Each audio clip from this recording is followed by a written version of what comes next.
హల్లెలూయా. గొప్ప దేవుడు, శక్తిగల దేవుడు, సర్వోన్నతుడైన దేవుడు, సర్వాధికారైన దేవుడు. హల్లెలూయా. ఎంత స్తుతించినా రుణస్థులమే. అలలి పాట పాడుతుంటే అట్లనే పాడబోద్దు అవుతుంది ప్రియదేవుని బిడ్డ. అంత గొప్ప శక్తి, అంత గొప్ప సన్నిధి ఉంది ప్రభు. నిజంగా దేవుని సన్నిధిలో పాటలు పాడుతున్నప్పుడు చాలాసార్లు మనసు విరిగినప్పుడు, బాధ ఉన్నప్పుడు, మనసులో భయంకరమైన బాధ ఉన్నప్పుడు మనం ఈ పాటలు పాడుకుంటున్నప్పుడు నిజంగా ఒకలాంటి శక్తి మన మీద దిగి వస్తుంది. ఒక సమాధానం, ఆయన సన్నిధి మన మీద దిగి వస్తుంది ప్రియదేవుని బిడ్డ. అందుకే పాటలు పాడుకోవాలి ప్రియదేవుని బిడ్డ. మనం ఒంటరిగా ఉన్నప్పుడు ఏం చేయాలి తెలుసా? పాటలు పాడుకుంటూ ప్రభు నామాన్ని ఘనపరుస్తూ ఉండాలి. హల్లెలూయా. నువ్వు బాధలో ఉన్నప్పుడు, ముఖ్యంగా నువ్వు కష్టాల్లో ఉన్నప్పుడు, బాధలో ఉన్నప్పుడు, రోగంతో ఉన్నప్పుడు పాటలు పాడాలి. అదేంటండి, రోగంతో ఉన్నప్పుడు పాటలు వస్తాయా? రోగంతో ఉన్నప్పుడు పాటలు కాదు కానీ తిట్లు వస్తుంటాయి. భయంకరమైన సనుగు, గొనుగు. ఎందుకు ప్రభా ఇట్లా చేసావు నాకు? ఎందుకు ప్రభా నేను ఏం తప్పు చేశాను ప్రభా అని భయంకరంగా మనం ఎన్నో మాటలు ఉపవాసం గురించి మనం నేర్చుకున్నాం. అనేక మంది బిడ్డలు మన ముందు పెట్టారు కదా, పరిశుద్ధాత్ముడు మన ముందుకు. అనేక మంది భక్తులు వాళ్ళు ఎందుకు ఉపవాసం ఉన్నారో, ఉపవాసం వల్ల ఏం పొందుకున్నారో, దేనికోసం వారు ఉపవాసం ఉన్నారో, దేనికోసం వారు గోనపట్ట కట్టుకున్నారో, దేనికోసం వారు బూడిద పూసుకున్నారో, దేనికోసం దేవుని సన్నిధిలో వారు ఏం చేసి మొరపెట్టారో, ఎన్నో విషయాలు నేర్చుకున్నాం. ఈరోజు కూడా ప్రభు మనతో మాట్లాడుతున్నాడు. దేవునికి మహిమ కలుగునుగాక.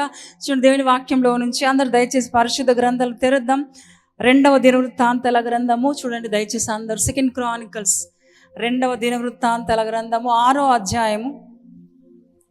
2 Chronicles 2వ దినవృత్తాంతాల గ్రంథము 6వ అధ్యాయము 12వ మాట. 6వ అధ్యాయం 12వ మాట. ఇజ్రాయిల్ అందరూ సమాజముగా కూడి చూచుచుండగా యెహోవా బలిపీఠము ఎదుట నిలిచి తన చేతులు చాపి ప్రార్థన చేసెను. హల్లెలూయా. ఎంత అద్భుతమైన మాట ఇక్కడ మాట్లాడుతున్నాడు ప్రభు. హల్లెలూయా. ఇక్కడ ఎవరు ప్రార్థన చేస్తున్నారు ఈరోజు? ఉపవాసముడు ఎవరు ప్రార్థన చేస్తున్నారంటే సొలొమోను రాజు, ఇజ్రాయేలు రాజు సొలొమోను ఏం చేస్తున్నాడు తెలుసా? ప్రార్థన చేస్తున్నాడు. హల్లెలూయా. ఉపవాసం ఉంటున్నాడు. హల్లెలూయా. చూడండి 6వ అధ్యాయం మరొకసారి 12వ వచనం చదవండి దయచేసి. ఇజ్రాయిల్ అందరూ సమాజముగా కూడి చూచుచుండగా యెహోవా బలిపీఠం ఎదుట నిలిచి తన చేతులు చాపి ప్రార్థన చేసెను. హల్లెలూయా. ఇక్కడ చక్కటి మాట ఇక్కడ రాయబడింది. ఇజ్రాయేల్ అందరూ సమాజముగా కూడి ఏం చేస్తున్నారంట? చూచుచుండగా యెహోవా బలిపీఠం ఎదుట నిలిచి తమ చేతులు చాపి ప్రార్థన చేసెను. హల్లెలూయా. హల్లెలూయా. ఈడ సొలొమోను ఏం చేస్తుంది తెలుసా? ప్రార్థన చేస్తున్నాడు. సొలొమోను రాజు ప్రార్థన చేస్తున్నాడు. అంత మాత్రమే కాదు, ఇజ్రాయెల్ అందరూ కలిసి ప్రార్థన చేస్తున్నారు. ఎట్లా తెలుసా? మనం ఏ విధంగా సమాజంగా కూడుకున్నామో ఆ రోజు సొలొమోను రాజు అక్కడ ఇజ్రాయెల్ ప్రజలందరూ వారు ఏం చేసింది తెలుసా? సమాజముగా కూడి ఏం చేసినారు తెలుసా? యెహోవా బలిపీఠము ఎదుట నిలిచి తన చేతులు చాపి ప్రార్థన చేసెను. హల్లెలూయా. నిజంగా సొలొమోను రాజు ప్రార్థన చేస్తున్నాడు. దేనికోసమో తెలుసా? ఇశ్రాయేలు రాజు సొలొమోను దేవాలయాన్ని ప్రతిష్ఠించే సమయంలో చేసిన ప్రార్థన ఇది. జాగ్రత్తగా ఆలకించండి. దేనికి సొలొమోను ప్రార్థన చేశాడంటే, సొలొమోను మందిరం కట్టాడు. మీకు బాగా తెలుసు కదా, దావీదు కట్టాలనుకున్నాడు. దావీదు దేవునికి ఒక చక్కటి మందిరాన్ని కట్టించాలి అనుకున్నాడు. కానీ దావీదు కట్టలేకపోయాడు. ఎందుకంటే మీకు తెలుసు, దావీదు చేతులు ఏమయ్యో తెలుసా? రక్తంతో నిండిపోయాయి. అంటే యుద్ధాలు ఎక్కువ చేశాడు. తన చేతిలో రక్తంతో నింపబడింది. కాబట్టి దేవుడు అన్నాడు, దావీదు నువ్వు కట్టనవసరం లేదు, నేను నీ కడుపులోంచి వచ్చే సొలొమోను మందిరాన్ని కట్టబోతున్నాడు, మందిరాన్ని కట్టిస్తాడని చెప్పాడు. హల్లెలూయా. ఎప్పుడైతే ఈ మాట మాట్లాడినాడో నిజంగా చూడండి, ఇక్కడ సొలొమోను ప్రార్థన చేసి చక్కటి మందిరాన్ని కట్టించాడు. ఆ మందిరం మీదకి దేవుని మహిమ, దేవుని తేజస్సు లేదు. జాగ్రత్తగా ఆలకించండి. మందిరమేమో చక్కగా కట్టబడింది. చక్కటి సుందరమైన మందిరం కట్టాడు. దానికి కావాల్సినవన్నీ ఎంతో విలువైనది ఏం చేశాడు? మందిరంలో పొదిగించాడు. వజ్రాలు, వైడూర్యాలు, బంగారము, వెండి, రకరకాల మంచి విలువైన వాటితో ఏం చేసి చక్కటి మందిరాన్ని కట్టించాడు. చాలా చక్కగా ఉంది. అంత మాత్రమే కాదు, సొలొమోను తన ధననిధులు చేతిలో నుంచి తన సొంత ధననిధిలో నుంచి ఏం చేశాడు తెలుసా? మందిరానికి విలువైన వాటిని కట్టించాడు. విలువైన వాటిని పొదిగించాడు మందిరంలో. హల్లెలూయా! ఎంత అద్భుతమైన మాట కదా ప్రియ దేవుని బిడ్డ. నిజంగా ప్రియ సంగమా, ప్రభు మాట్లాడుతున్నాడు. ఇక్కడ సొలొమోను ఏం చేసి తెలుసా? సొలొమోను ఇజ్రాయెల్ అందరూ కలిసి వారు చేతులు చాపి సమాజముగా కూడి వారి ప్రార్థన చేస్తున్నారు. అలలు ఈరోజు ఏ విధంగా అయితే మనము ప్రార్థన చేస్తున్నామో, సంఘంగా సమాజంగా కూడి మనం ఏ విధంగా ప్రార్థన చేస్తున్నామో, ఆ రోజు ఇజ్రాయెల్ అందరూ సొలొమోనుతో కలిసి వారందరూ కలిసి బలిపీఠం మీద ఎదుట, యెహోవా బలిపీఠం ఎదుట వాళ్ళు ఏం చేసింది తెలుసా? చేతులు చాపి ప్రార్థన చేస్తున్నారు. ఈ మాటలు ధ్యానిస్తుంటే నిజంగా ఈ అధ్యాయం ధ్యానిస్తున్నాను. ఈ అధ్యాయం అంతా మీరు ఏముందో తెలుసా? ప్రార్థనే ఉంది ప్రియదేని బిడ్డ. ఈ 6వ అధ్యాయం అంతా ప్రార్థన గురించే ఉంది. ఈ అధ్యాయం అంతా ప్రార్థనతోనే ఉంది ప్రియదేవుడు. ఎందుకంటే నిజంగా సొలొమోను గొప్ప మందిరాన్ని కట్టాడు, కానీ ఆ మందిరం మీద దేవుని మహిమ దిగి రాలేదు, దేవుని తేజస్సు కనబడలేదు. అందుకే ఆ ప్రతిష్ఠ చేయడానికి ఆ సొలొమోను దేవాలయాన్ని ప్రతిష్ఠించే సమయంలో సొలొమోను ప్రార్థన చేస్తున్నాడు. హల్లెలూయా! సొలొమోను ఏం చేస్తున్నా? విజ్ఞాపన చేస్తున్నాడు. ఇక్కడ చూడండి 13వ వచనం చదవండి దయచేసి. 13 వర్డ్స్. తాను చేయించిన 5 మూరల పొడుగును 5 మూరల వెడల్పును 3 మూరల ఎత్తును గల ఇత్తడి చప్పరములను ముగింటి ఆవరణమందుంచి దాని మీద నిలిచి ఉండి సమాజముగా కూడి ఉన్న ఇజ్రాయెల్ అందరి ఎదుటను మోకాళ్ళుని చేతులు ఆకాశం వైపు చాపి సొలొమోను ఇట్లని ప్రార్థన చేసిన. గట్టిగా చెప్పలు కొడదాం ప్రియదేని బిడ్డ. హల్లెలూయా! మోకాళ్ళుండి రాజు సొలొమోను రాజు మందిరం కోసం ఏం చేసి తెలుసా? మోకాళ్ళుండి ప్రార్థన చేస్తున్నాడు. ఆకాశం వైపు చేతులెత్తి ఏం చేసి తెలుసా? ప్రార్థన చేస్తున్నాడు ప్రియదేని బిడ్డ. హల్లెలూయా! ఆకాశం వైపు చాపి సొలొమోను ఇట్లని ప్రార్థన చేసి ఏమని ప్రార్థన చేస్తున్నాడు తెలుసా? కింద 14 వచ్చి చదవండి. యెహోవా ఇశ్రాయేళ్ల దేవా, హృదయపూర్వకంగా నిన్ను అనుసరించి నీ భక్తులకు నిబంధన నెరవేర్చుటకు కృపను చూపుచునుండు. నీ వంటి దేవుడు ఆకాశమందైనను భూమి ఎందైనను లేడు. చాలా అలలు ఎంత చక్కటి ప్రార్థన చేస్తున్నా తెలుసా? అంటే దేవుణ్ణి స్తుతిస్తున్నాడు ప్రియదేవుడు సొలొమోను. ఇక్కడ వీళ్ళ గురించి వీళ్ళు చేసే ప్రార్థనలు ఏ విధంగా ఉన్నాయంటే, నిజంగా 21 రోజు ఉపవాస పండుగల్లో మనం కూడా ఇలాంటి ప్రార్థనలు నేర్చుకోవాలి, మనం కూడా ఇలాంటి ప్రార్థనలు చేయాలని ప్రభు మాట్లాడుతున్నాడు. అంతటి సొలొమోను రాజు మోకాళ్ళుండి అందరూ ఇజ్రాయెల్ అందరూ కలిసి వారితో కలిసి ప్రార్థన చేస్తున్నాడు అంటే ఎంత గొప్ప అద్భుతమైన విషయం ఒకసారి ఆలోచించండి ప్రియదేని బిడ్డ. అలా హై పొజిషన్లో ఒక మంచి స్థితిలో ఉన్నవారు చూడండి, అధికారులు పెద్ద పెద్ద ఉద్యోగాలు చేసే వాళ్ళు మోకరిస్తారా? మోకరించరు. ఎందుకు? మాకేం అవసరము, మేము మోకరించాలా? మాకు అంతే లేదు, మేము చాలా పెద్ద స్థితిలో ఉన్నాం, మంచి ఉద్యోగాలు చేస్తున్నాం, పేరుంది, పలుకుబడి ఉంది, అన్నీ ఉన్నాం, మేమెందుకు మోకరించాలి? క్రైస్తవులు అయినప్పుడు కొన్నిసార్లు మోకరించే వారిగా ఉండరు ప్రియదేని బిడ్డ. కానీ ఇక్కడ సొలొమోను ప్రార్థన చేసి తెలుసా? మందిరము పెద్ద కట్టేశాడు, మందిరము కట్టాడు, కానీ మందిరంలో దేవుని మహిమ లేదు, మందిరంలో దేవుని సన్నిధి లేదు, మందిరంలో తేజస్సు లేదు. హల్లెలూయా! ఆ తేజస్సు లేకుంటే మా సొలొమోను ఏం చేస్తున్నాడు తెలుసా?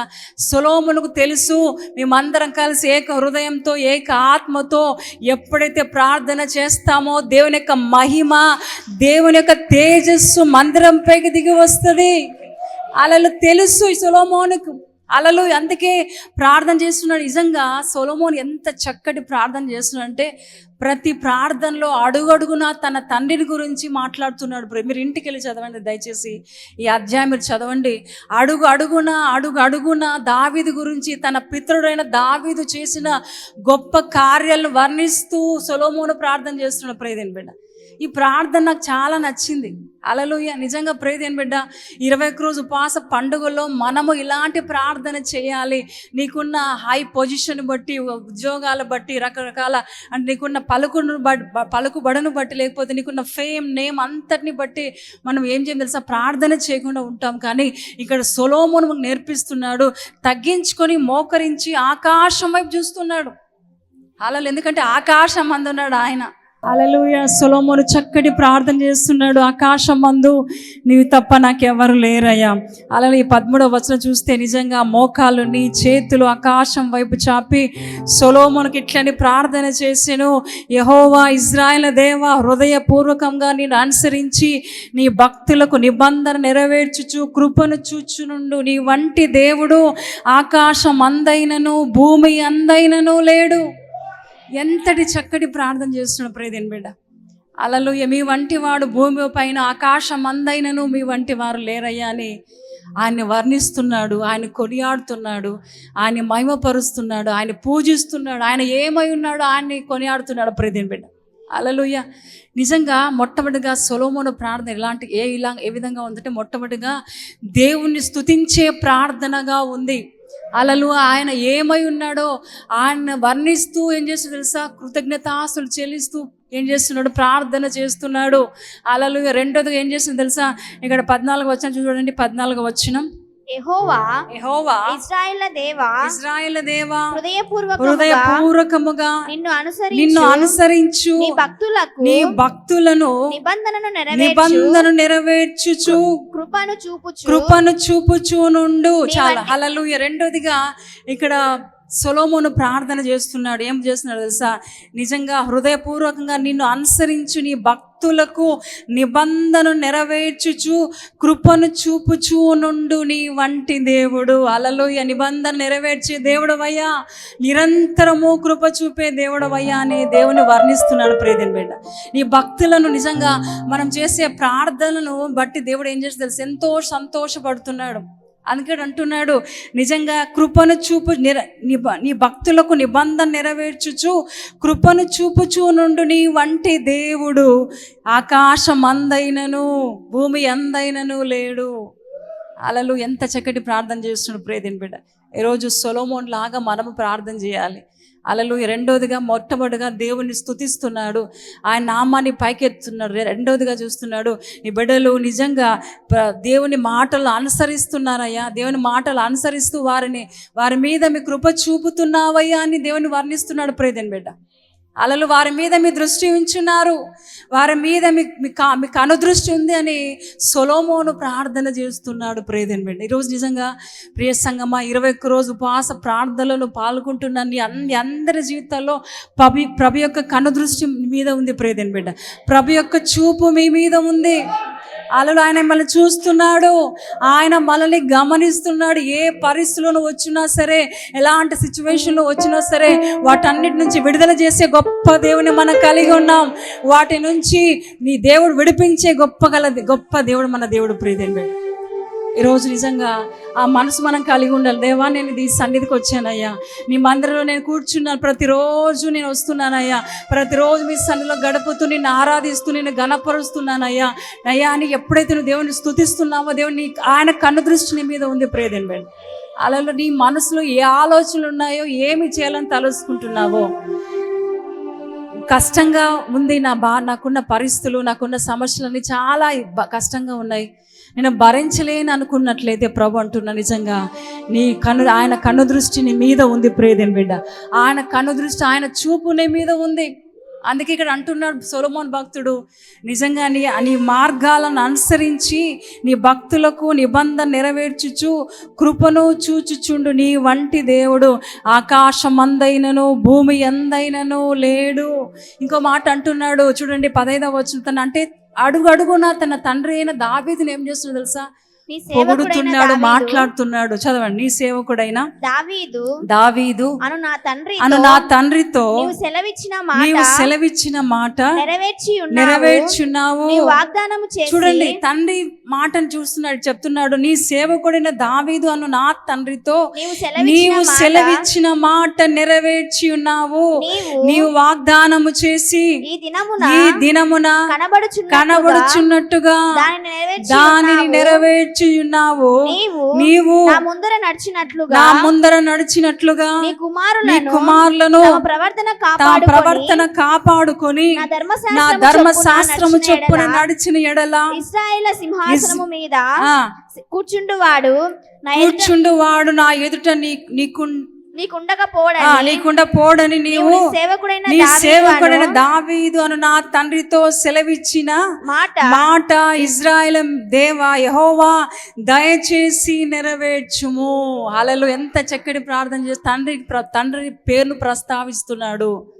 దేవా నా తండ్రితో మీరు వాగ్దానం చేశారు, ఆ వాగ్దానాన్ని నెరవేర్చారయ్యా, మీకు వందనాలు తండ్రి అని ప్రభువుని ఏం చేసి తెలుసా, స్తుతిస్తున్నాడు. ప్రేదేని బిడ్డ, ఈరోజు ప్రేదేని బిడ్డ ప్రభు మాట్లాడుతున్నాడు. చాలాసార్లు మన జీవితంలో ఎన్నో భయంకరమైన పరిస్థితులు గుండా వెళ్తుంటాం. హల్లెలూయా. మన పరిస్థితి బాగా ఉండదు, చాలా ఇబ్బందుల్లో ఉంటాం, చాలా రకరకాల పరిస్థితులు గుండా వెళ్తుంటాం.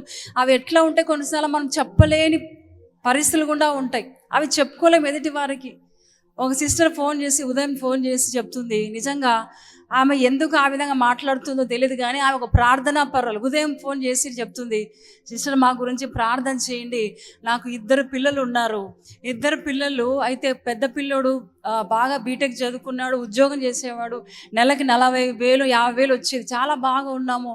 అయితే నేను చాలా ప్రార్థనా పరురాల్ని, దర్శనాలు చూస్తాను, అన్నీ చేసి దేవుడు నాతో మాట్లాడతాడు. అయితే కొద్ది రోజుల క్రితము 4 నెలల క్రితం నా కొడుకు చనిపోయాడు, నా కూతురు ఇంకా వివాహం కాలేదు, వారి గురించి ప్రార్థన చేయండి అంటుంది. సరే అమ్మ ప్రార్థన చేద్దాం, దేవుడు ప్రార్థన చేద్దాం, నువ్వేం భయపడదు, బాధపడదు. ప్రతి జీవితంలో ఏదో కొరతలు కనబడుతుంటాయి, ఏదో ఒక బలహీనతలు వస్తుంటాయి, కష్టాలు అనేది మనుషులకు వస్తుంటాయి. మనం ముఖ్యంగా రక్షించబడిన మన జీవితాల్లో ఎన్నో కష్టాలు వస్తుంటాయి, వాటన్నిటిని మనం ఓర్చుకోవాలి, ఆ ఓర్చుకునే శక్తిని మనం అడగాలి అని ప్రార్థన చేస్తాలేమ్మా అంటే సరే అని తర్వాత ఏం చెప్తుంది తెలుసా, నాకు దేవుడు చెప్పాడు నీ కొడుకు చనిపోయాడు, ఇప్పుడు నీ కూతురు పెళ్ళవుతుంది, ఇంకా కాలేదు, కూతురు పెళ్ళవుతుంది, ఆ కూతురికి నీ కొడుకే ఇస్తాన్నాడంట దేవుడు, నీ కొడుకే మరలా నీ కూతురు కడుపులో పుట్టిస్తానన్నాడంట. నేను అన్నాను, సరే మనం మంచిదే, మంచి కోరికను కోరుతున్నావు, కానీ ఒక్కటి మాత్రం గుర్తుపెట్టుకోవాలి, ఎందుకంటే నా కొడుకు అంటే నాకు చాలా ఇష్టం, ఎంతో కష్టపడి పెంచాను, పెద్ద చేశాను, చదివించాను, అన్నీ కొనిచ్చాను, కానీ వాడు పెద్దవాడైనప్పుడు నా చేతికి వచ్చినప్పుడు నేను పెద్ద వయసులో నన్ను కాపాడుతాను, నన్ను చూసుకుంటాడు అన్న పరిస్థితులు ఆ సమయంలో నా కొడుకు ఒక దొంగలు వచ్చి నా కొడుకుని చంపేశారంట. ఎంత బాధాకరమో, చాలా బాధపడుతున్నానమ్మా, ఈ రోజు వరకు నా కడుపులో మంట అవుతుంది, నా బాధ చాలా బాధ, చెప్పలేంత బాధతో నేను ఉన్నాను, మీరు నా గురించి కానీ ప్రభు నాతో మాట్లాడాడు. చూడు ఆమె చెప్తుంది, ప్రభు నాతో మాట్లాడు, ఒక స్వరాన్ని వినిపించాడు, అదేంటంటే నీ కూతురు పెళ్ళవుతుంది కదా, నీ కూతురు కడుపులో నీ కొడుకే పుడతాడనింది అన్నాడంట దేవుడు. నీ కూతురు కడుపులో మరలా నీ కొడుకే పుడతాడని దేవుడు మాట్లాడాడు. నేను అన్నాను మంచిదమ్మా, అలలో మంచిది, నీ కోరిక చాలా మంచిది, అది ఖచ్చితంగా నెరవేరును గాక. కానీ ఒక్కటి మాత్రం గుర్తుపెట్టుకోవాలి, ప్రభు అన్నాడు, దేని వాక్యం సెలవిస్తుంది, నా తలంపులు మీ తలంపుల వంటివి కాదు, నా ఆలోచనలు మీ ఆలోచనల వంటివి కాదు. మనం ఆలోచిస్తే, మనం తలంచుకుంటే కాదు, దేవుడు ఖచ్చితంగా ఒకవేళ నీ ప్రార్థన బట్టి అదే విధంగా చేస్తాడేమో తెలియదు, కానీ ఒక్క మాట గుర్తుపెట్టుకోండి, ఎప్పుడు ప్రార్థన చేయాలి, దేవా నీ చిత్త ప్రకారం నా జీవితం జరిగించండి అయ్యా, నీ ఆలోచన ప్రకారం నా జీవితం జరిగించండి అయ్యా, నీ తలంపుల ప్రకారం నా జీవితంలో జరిగించండి. ఎప్పుడైతే నువ్వు ప్రార్థన చేస్తావో దేవుడు ఆయన చిత్తంలో దాన్ని చేస్తాడు. మన ఆలోచన ప్రకారం పోతే ఎన్నో కష్టాలు వస్తుంటాయి, మన తలంపుల ప్రకారం పోతే ఎన్నో బాధలు, భరించలేని బాధలు, ఎవరికి చెప్పుకోలేని బాధలు. నిజంగా అంటున్నాం, నేను ఎవరికి చెప్పుకోలేను, కానీ ప్రార్థన అవసరం కోరి ఉన్నాను, ప్రార్థన చేయండి సిస్టర్. నిజంగా నేను చాలా కుంగిపోయాను, ఖచ్చితంగా నా కొడుకు నా కూతురు కడుపులో నుంచి పుడతాడు. నిజంగా ఆ మాటలు వింటుంటే ఒకలాంటి విశ్వాసం ఆమెలో ఉంది ప్రియదేని బిడ్డ. కానీ ఒకటే అన్నాను, దేవుని చిత్తా నువ్వు కోరుకో అమ్మా, దేవుని తలంపులు నా తలంపులు అనుకో, ఆ ప్రార్థన చేయి, ఖచ్చితంగా దేవుడు తగిన సమయంలో నిన్ను హెచ్చిస్తాడు, తగిన సమయంలో నిన్ను ఘనపరుస్తాడు, తగిన సమయంలో నీ గొప్పగా నేను వాడుకుంటాడు, నీ పరిచయం ఇంకా దీవిస్తాడు అని చెప్పాను ప్రియదేని బిడ్డ. నిజంగా చాలాసార్లు ఇలాంటి పరిస్థితులు కూడా మనం వెళ్తూ ఉంటాం. సొలొమోను రాజు ఆ మందిరం, పెద్ద మందిరం కట్టించాడు, కానీ ఆ మందిరంలో తేజస్సు లేదు, దేవుని మహిమ లేదు, దేవుని ఆత్మ సంచారం లేదు, ప్రసన్నత లేదు.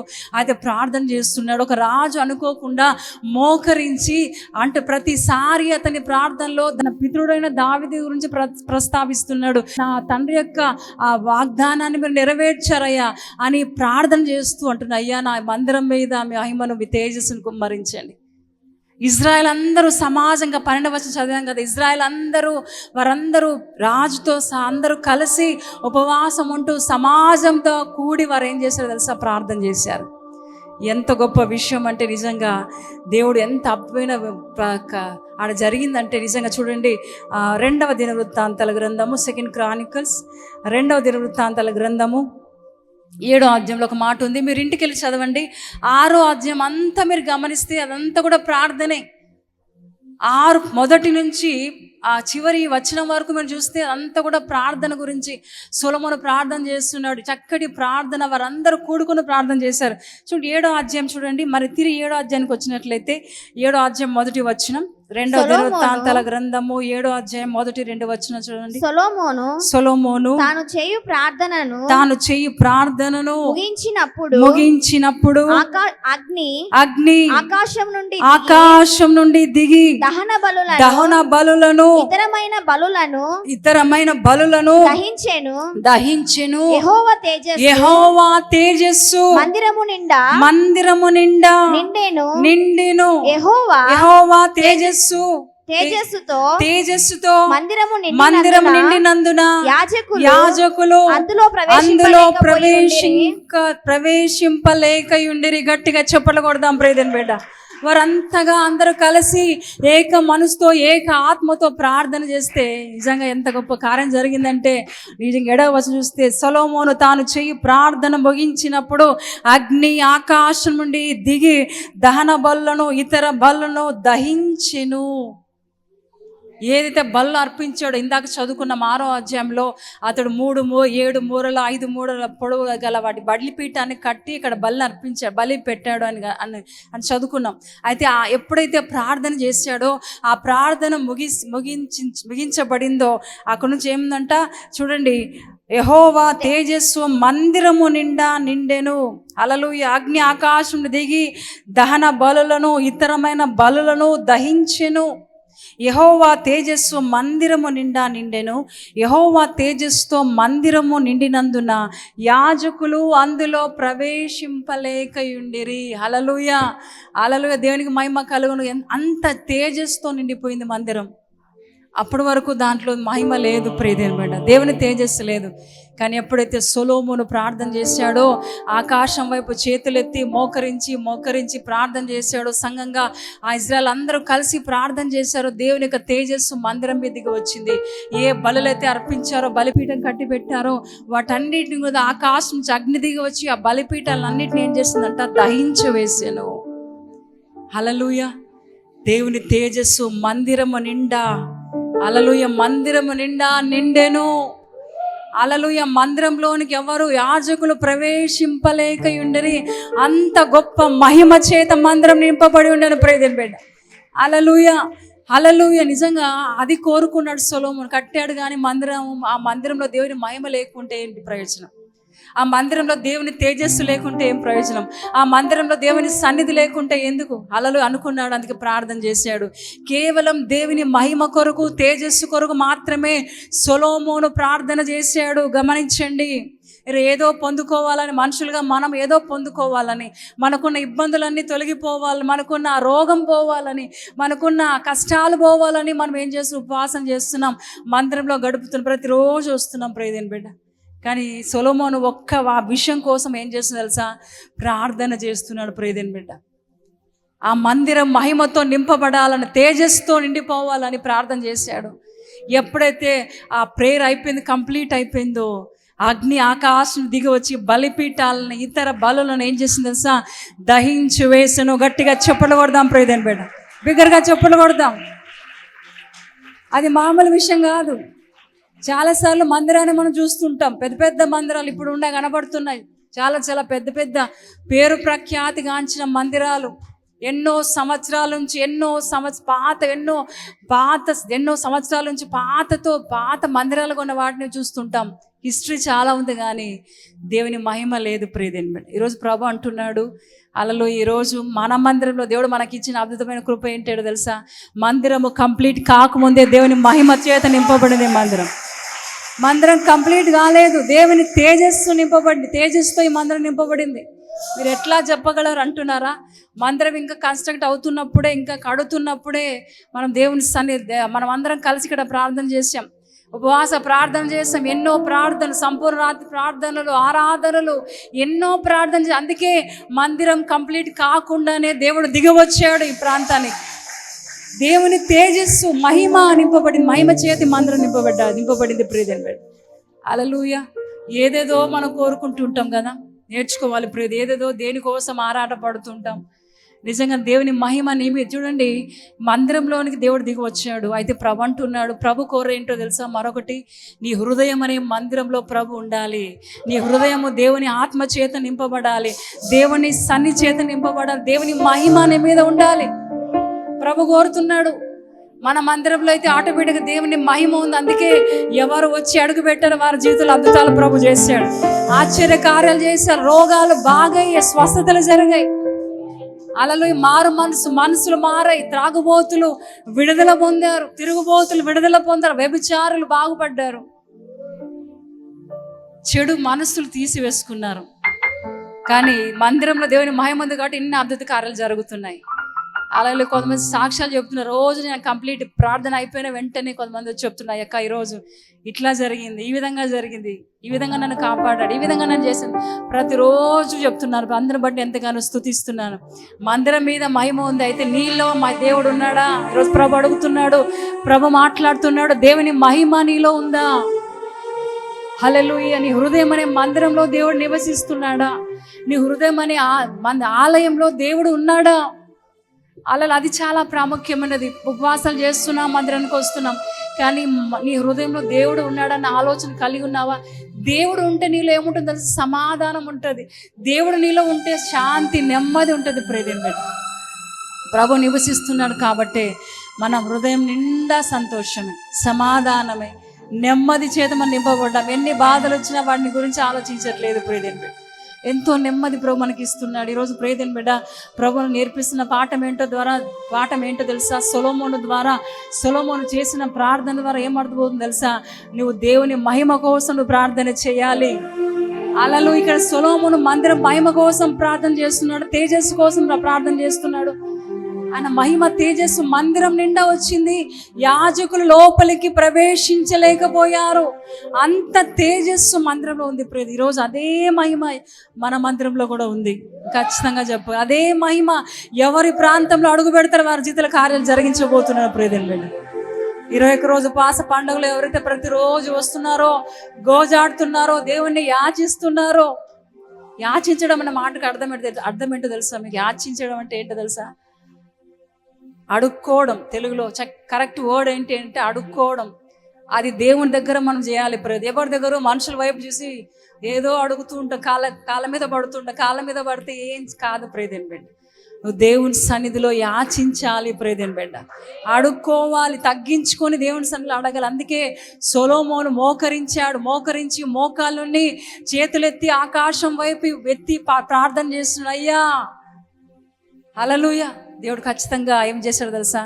జవాబునిచ్చాడు. ప్రియదేవుని బిడ్డ హల్లెలూయా. మందిరం నిండా అతని తేజస్సు, దేవుని మహిమ తేజస్సు నింపబడింది. యాజకులు ఆ ప్రాంతంలోకి వెళ్ళలేకపోయారు. ప్రియదేవుని బిడ్డ హల్లెలూయా. చూడండి 3వ వచనం, అగ్ని యెహోవా తేజస్సును మందిరం మీదికి దిగా చూసి ఇజ్రాయెల్ అందరూ సాష్టాంగ నమస్కారము చేసి, యెహోవా దయాళుడు, ఆయన కృప నిరంతరం ఉండునని చెప్పి ఆయనను ఆరాధించి స్తుతించిరి. గట్టిగా చెప్పకూడదా? ఎప్పుడైతే మహిమ ఆ మందిరం మీద దిగి వచ్చిందో ఇంకా ప్రజలు చూస్తూ ఉండలేకపోయారు. అందరూ సాష్టాంగ నమస్కారం చేసి సాగిలపడ్డారు. ప్రియదేవుని బిడ్డ